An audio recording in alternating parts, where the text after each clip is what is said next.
오늘 지코노미TV에서는 청약 관련 전문가 모시고 분양가 상한제 시대에 우리는 어떤 청약 전략을 취해야 할지 한번 알아보겠습니다. 지코노미TV 시청자분들께 자기소개 부탁드립니다. 네.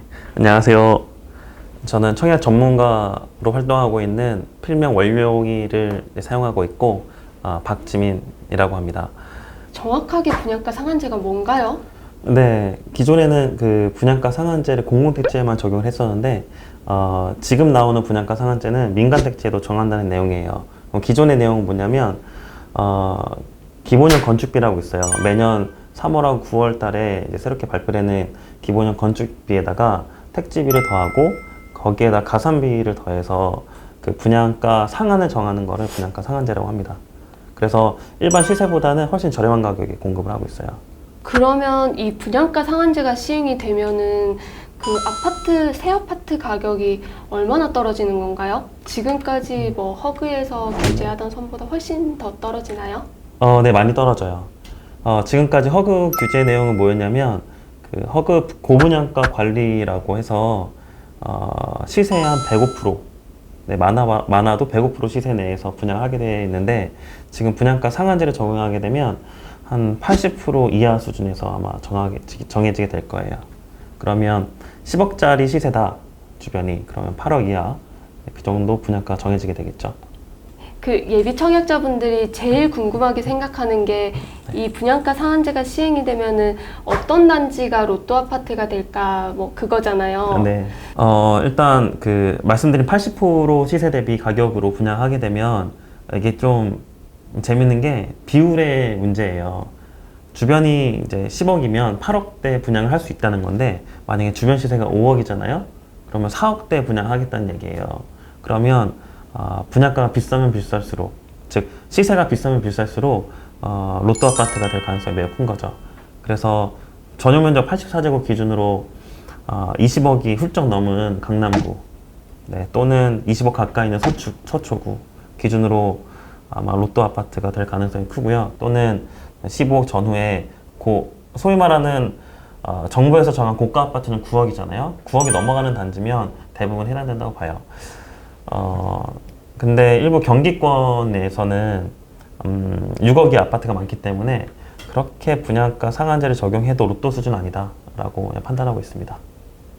강남 4구나 도심권에서 이제 로또 아파트가 많이 나올 거라는 말씀이시죠? 네. 구체적으로 어떤 단지? 대표적으로는 반포 1, 2, 4주구가 되겠고 그 다음에 원배 1, 2 그리고 개포 1단지, 4단지 그리고 잠실의 진미크라고 불리죠. 네, 진주미성 크로바 아파트 그런 단지들이 지금 뭐 이주하고 관리 처분을 받고 그리고 분양을 앞둔 단지들인데 이 단지들이 주로 해당이 될 것 같습니다. 강남 아파트 84제곱 분양가가 보통 17억 전후로 최근에 형성돼 있는데 이거보다 더 낮아진다는 얘기니까 그럼 시세는 약 한 20에서 22억 정도 하는데 한 15억 이하로 분양가가 책정될 수 있다는 얘기죠. 그러면 그야말로 로또, 네, 로또입니다. 그러면 한 5억 정도 로또라고 얘기를 하시는 건가요? 그 이상이 될 수도 있을 것 같아요. 네, 로또의 기준은 사실 사람마다 좀 다르잖아요. 다른데 그렇죠. 일단 강남에서는 확실한 절대적인 로또가 맞을 것 같습니다. 네. 한 최대 10억까지? 예, 10억까지도 봐요.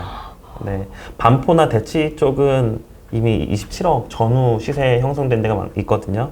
그러다 보니까 그 지역에서 만약에 최근 분양가 기준에 17억 정도만 나와도 10억의 시세 차익인데 그보다 더 낮게 분양을 하게 되면 그러면 뭐 그 이상도 될 수 있겠죠. 이런 뭐 강남 4구나 도심권에서 주로 로또 단지가 나오면은 청약 가점도 굉장히 높을 것 같은데. 네, 많이 높아질 거예요. 그 수혜를 입을 수 있는 가점대가 한 어느 정도 될까요? 최소 59점은 넘어야 될 것 같아요. 59점. 네. 최소 59점이면 뭐 네. 60점, 70점 뭐 이렇게도.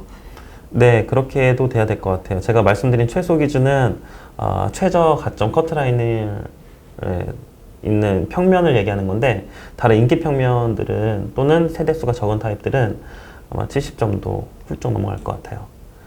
예전에 그 10만 포 센트럴자이라고 분양을 했었을 때 70점 넘은 세대가 좀 몇 개 됐었거든요. 물론 전제는 좀 물량이 적은 세대가 좀 있었어요. 네. 청약자 수는 많고 일반 세대 분양 물량이 적으면 당연히 가점은 높아지니까 그에 따라서 가점도 높아지는데 시세차익까지 훨씬 더 이제 크게 이익을 받을 수 있다라고 하면 청약 통장이 더 몰리겠죠. 70점대면 진짜 어마어마한데요. 네, 맞습니다. 적어도 5인 가족은 돼야 될 것 같아요. 5인 가족. 네, 4인 가족의 최대 점수가 몇 점인지 아세요? 몇 점인가요? 계산해보면 69점이에요. 69점을 넘어갈 수가 없어요. 네, 그때부터 더 높은 점수를 가지려면 부양가족 수가 늘어나야 됩니다. 그러면 대가족분들이 받을 수 있는 가능성이 높겠네요. 그쵸, 네. 최소 자녀가 1명이면서 무주택 기간도 15년 되고, 그러니까 청약통장 가입 기간도 15년 되고 하면 64점 정도 되거든요. 네, 그러면 그 이상이거나 아니면 말씀하신 대로 부양가족 수가 많거나 네, 그렇게 돼야 됩니다. 근데 이 분양가 상한제가 시행이 네. 되면은 그 전매 제한 기간이 길어질 거라고 하더라고요. 네. 그러면은 가점은 높은데 목돈은 부족하신 분들 고민이 좀 많아질 것 같은데 네. 이런 분들은 좀 어떤 청약 전략을 취하면 될까요? 네, 그 가점이 높다. 네, 현금이 좀 부족하다. 그 우회 전략도 있어요. 서울의 거주자분들은 로또 청약에 도전하기가 힘드시잖아요. 그러면 우회 전략으로 서울 인접한 괜찮은 지역에 전입을 하는 것도 방법이에요. 그러니까 위장 전입은 아니고 실제로 이제 직장이나 학교 등등의 그 반경이 이제 허락되는 한에서 예를 들어 의왕이 괜찮다고 판단되면 연말이나 연초에 내년 초에 분양을 할 재개발 단지들이 있는데 그런 곳에 이제 분양을 받게 되면 그래도 또 2등 정도는 괜찮지 않을까. 네. 저는 그 청약 가점이 20점대라서 굉장히 낮은데 네. 사실 이 분양가 상한제가 시행이 되면은 저같이 가점이 낮은 사람들이 청약을 할 수 있을까 그런 생각도 들기는 하거든요. 네. 원래 20점대면 네. 네. 상한제와 관련 없이 힘듭니다. 네. 아, 그런가요? 네, 네. 그러면은 저희는 뭐 이 청약할 수 있는 뭐 전략이 없는 건가요? 전략이 있긴 해요. 되게 드문데 이런 거죠. 전용 면적 85제곱 이하는 100% 가점제잖아요. 그러니까 85제곱 초과는 50%만 가점제예요. 그래서 나머지 50%의 추첨제를 노리고 하시는 건데 좁은 문이에요, 되게. 이것도 다 아시고 요즘에는 다 아시고 85 초과로 청약을 하다 보니까 그게 만약에 힘들게 되면 이거를 우선순위를 두지 마시고 청약에서는 차라리 내 집 마련할 대상의 신축급 아파트를 매수하거나 아니면 기존에 살고 있는 집은 거주비를 최소화하고 전세 끼고 사두는 나중에 어느 정도 자산이 쌓였을 때 그 집에 들어가는 그런 방향으로 생각을 바꾸셔도 될 것 같아요. 또는 재개발지가 그나마 재건축보다는 그 투자금이 좀 적게 들어가거든요. 그러니까 가점이 낮다. 근데 어느 정도의 그 자금은 있다라고 할 때는 청약 당첨보다는 매수가 더 나아요. 그러면은 그 새 아파트 청약은 네. 좀 어렵다는 말씀이시잖아요. 네, 할 수는 있는데 당첨이 어렵다. 네. 그럼 아예 그냥 통장을 없애버리는 게 낫지 않을까요? 통장 없앤다고요? 네, 없애지 마세요. 절대 통장은 없애는 거 아닙니다. 아, 그래요? 네, 네. 이게 그 청약 가점제가 발효가 된 게 2017년도 파리 대책으로 가점제 비율을 높였어요. 근데 그 전에 서울은 40%만 가점제였거든요.